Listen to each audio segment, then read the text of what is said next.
Good evening, and thank you for joining us today, and good morning perhaps if you're all the way in the United States of America. Today we're actually talking about what I believe is one of the most important subjects during the COVID era. It is also, what is the future of education? No session has been more impacted than this one by COVID. Yes, public diplomacy has been impacted. Yes, I would say public health, telemedicine, also commerce and business. But what's going to move the needle in the future is the future of our children. I could think of no better people to share this panel with than Her Excellency Smriti Irani, India's Minister of Women and Children, and also Cindy Me, founder and CEO of VIPKid.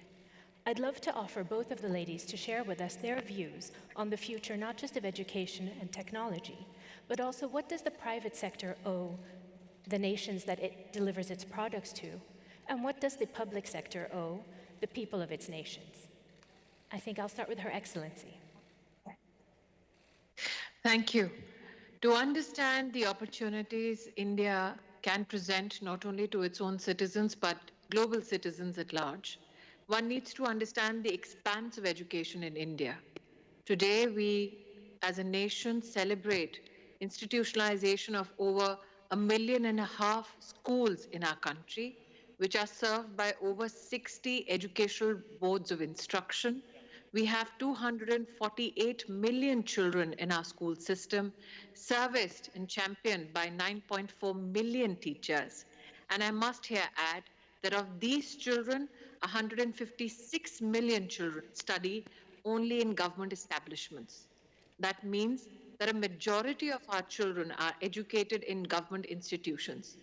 The pandemic brought forth many challenges, especially for those who had never used technology as an educative enabler. I must here proudly say that the Government of India, in collaboration and with the spirit of cooperative federalism, partook in a massive digital education campaign during the pandemic, where over 30 Indian states came together on the same digital platform as the Government of India.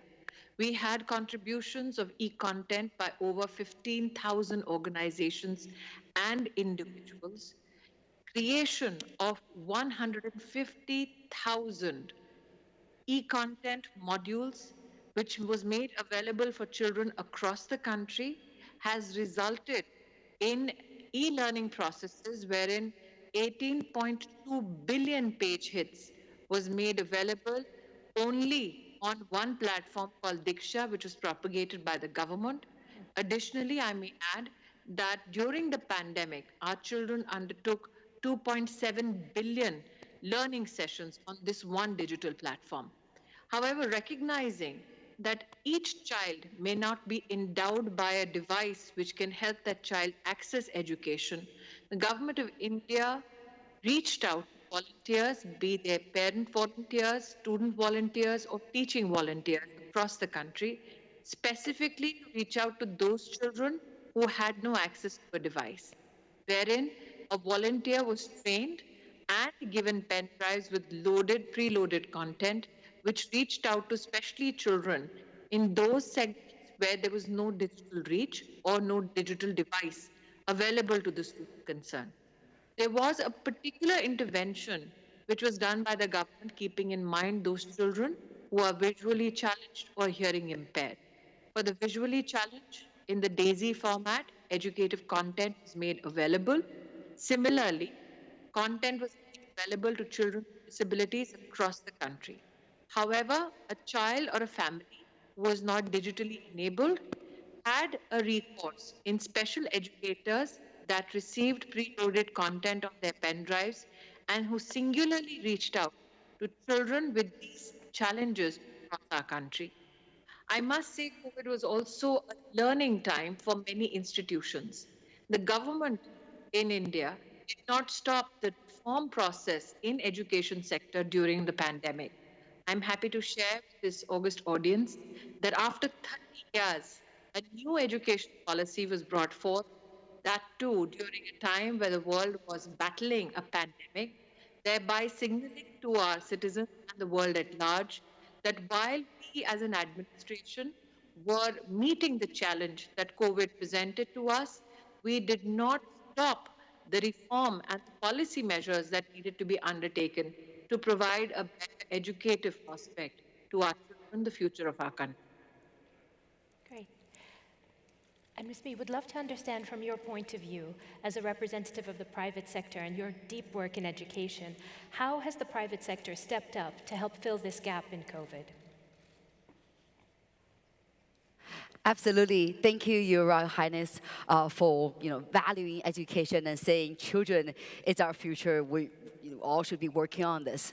So as an English tutor for the past 22 years of my life, I've been teaching offline at private tutoring centers. But now, if you look at the COVID in China, we have over 15 million new babies born every year, and then 200 million K-12 students. So parents need after-school tutoring and learning, and this is where the private sector step in. There's about 60 million Chinese children learn after school at their private times. So, what I envision the private sector should work on is a high-touch, high-tech global classroom for global kids. And what VIPKid does is to build a global classroom for the 3 to 15-year-old to learn English and Mandarin online. So, I've got two thoughts that I want to share today. One is that for education today, for the private sector has already built, the classroom that is online, that is global. For example, like VIPKid, we now work with 100,000 American teachers and the Canadian teachers.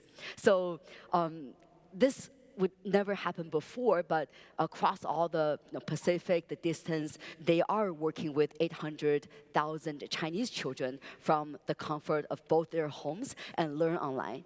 And similarly, with our Lingo Bus program, we have a few thousand Chinese teachers and tutoring 80,000 global kids to learn Mandarin wherever they need at their free time. And also, we have re-education program where hundreds of our teachers participate, and they are helping children either learn Mandarin or English in their classroom where the teacher would zoom in, like what we do virtually today.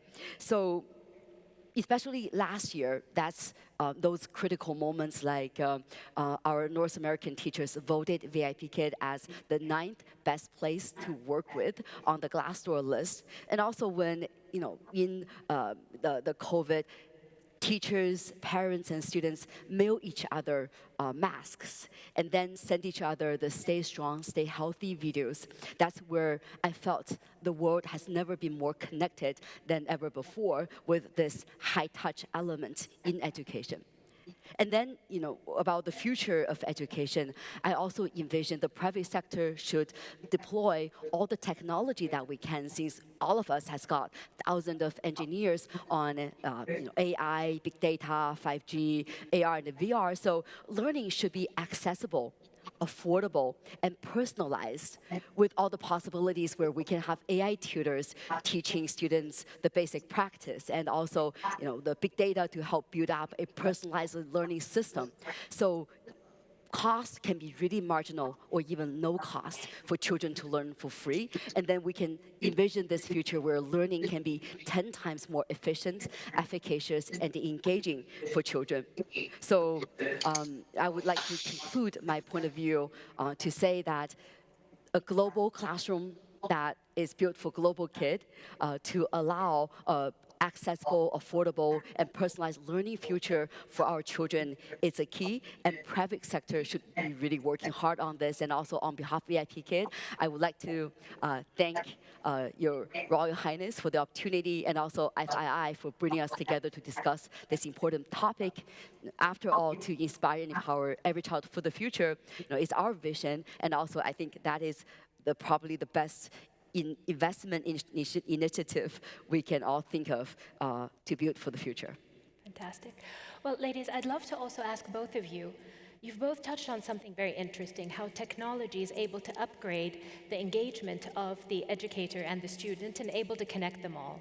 However, one thing that I think is critical that we address is the disparity in connectivity that happens actually across the world. So the aspiration to have this global classroom, as you discussed, imagine a young woman in Saudi actually studying with a young lady in China, in India, all the way to the United States.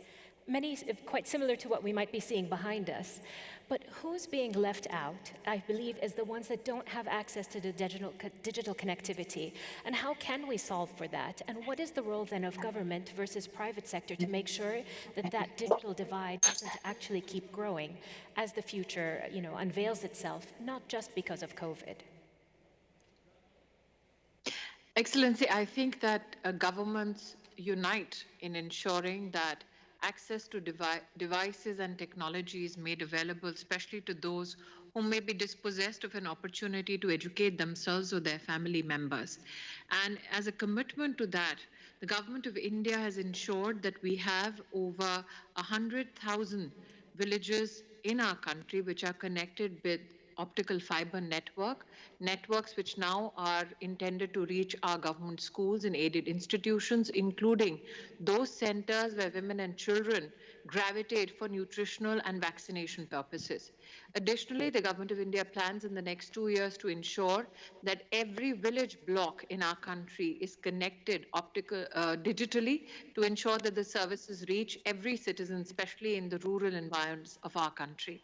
I must here, Excellency, also highlight that India currently serves close to 120 digital government services out of 300,000 common service centers, predominantly which are serviced by women and led by women.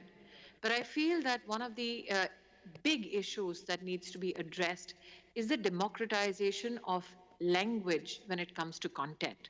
We are a country where currently educational content is available through government services in over 30 Indian mainstay languages, but we are a nation that celebrates the linguistic diversity of over 1,600 dialects.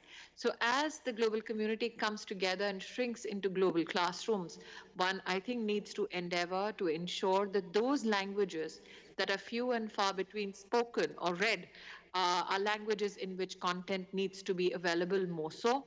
Secondly, I feel that when it comes to access to devices, the private sector can play a very, very poignant role in ensuring that devices now become more and more affordable, especially for those who are economically challenged. Today, India celebrates the fact that we have over 1 billion mobile users in our country, where women share in the digital expanse of our country as much as men. But we also need to be conscious of the fact that when it comes to access to a device, OECD has flagged many a times appropriate use of device at an appropriate age. Given that COVID brings upon us this added pressure of ensuring that we ensure that content reaches every family, we need to consider even the effects psychologically or clinically of having an access to a device by a child 24/7. So I feel that apart from governments and the private sectors, family also will have to play a very pivotal role in ensuring the technological balance in their child's life. Fantastic. So, Ms. Mee, we talk about the technologies that are available and the devices. I think that's a critical point. And so, if a young family of 4 is out in a rural area with simply a phone, what is the quality of education that that family could actually have for their children? And how can we actually overcome those kind of obstacles? Is it technology? Is it less expensive technology? Or is it the reframing of the educational content for these kinds of devices? What's your perspective on that? And how can we do better to bridge the divide of the inequalities that exists? Absolutely. So I think that is the reframing or redeveloping of the content, like the AI tutor or good content with a video so that children can get access to, would change the landscape. And what I want to comment a little bit just on the last topic was I saw in China we have almost every rural school has got the TV or the access to the internet. But then tutor or teacher is always a challenge, and the content. So I think the private sector can work with the government, the school to deploy our content or technology to help more children to learn for free, because technology can really bring down the marginal cost. And as you mentioned, a 4-year-old girl with a device or phone, to reframe the experience is not challenging. It's video or even AI tutor or practice questions that is adaptive or personalized. But I think it is, the parents' participation that also matters. I agree with Minister Irani on her point of view. But I think together with all these, we can then make a change. So from your point of view and what you're seeing out in the private sector, what's the next technology that will actually innovate and change this world? What can we look forward to? I think it's personalized learning. I think that is the key that can change things. As we talk about access, is probably no longer a challenge in India with all the phones and internet access, and also similarly in China, and I believe in the future to far more territories in the world. But then, with affordability is also brought by personalization and more technology to make learning more efficient. So I think personalization is a combination of a lot of things. It's a more efficient learning practice, learning system. It could be AI tutor that can teach children for almost free, so that whoever has a phone or has internet access can then get access to her own learning management system that can allow children to learn very well. And also that can bring children of the world together to be global classmates. They can also teach each other or learn with each other. I can't imagine a better global classroom like this. So I believe personalization is a game changer, but notably at a lower cost when it is more affordable and accessible. Fantastic. And that's my dream. If I could ask both of you to close with, why is this an investment that the private sector should make? We have a room full of investors listening to us. Education, what's the case for it? I think there could be no better time in the history of humanity to make a case for not only education, but everything that helps construct a better society and a better future. I think nations in this pandemic came together to find solutions. And when they came together, it is that drive to acquire new knowledge. It is that drive to look and introspect at what our scientific processes, or for that matter, prowess, was to ensure that vaccination comes to the fore as quickly as possible. It is these human endeavors which, in fact, underline the need not only for the private sector, but citizens across the world to come and invest in education. Because I feel that today, when you look at the meaning of education, given the pandemic, that in itself has undergone a sea change. Never before, in fact, when people were arguing how much of technological content is essential or is desirable in the field of education, did anybody ever envisage that a pandemic will make it next to impossible to have face-to-face realms of education? The fact that the world dipped into digital education, and successfully so, and the fact that communities were extremely cautious in ensuring that nobody was dispossessed of educational initiatives, I think becomes the hallmark for what the future of education will be like. But given that we are people who learn better when we converse with each other in person, I look towards a future where technology, yes, will become one of the mainframes or mainstays of education, but ultimately a blended pathway for knowledge and acquirement of new knowledge, I think, is the future for education. So anybody who wants to invest in a future which is resilient, anybody who wants to invest in a future which is just for every global citizen, should invest in education. Fantastic. And Ms. Mee, the case for investing in education. Yes, as a rural China girl who dropped out of school, 17 years old, I learned the hard way. I taught myself. More than anyone, I would say, for education, it is high touch. But all children want to be the best of themselves. All teachers want to help, and all parents want the best. But then how?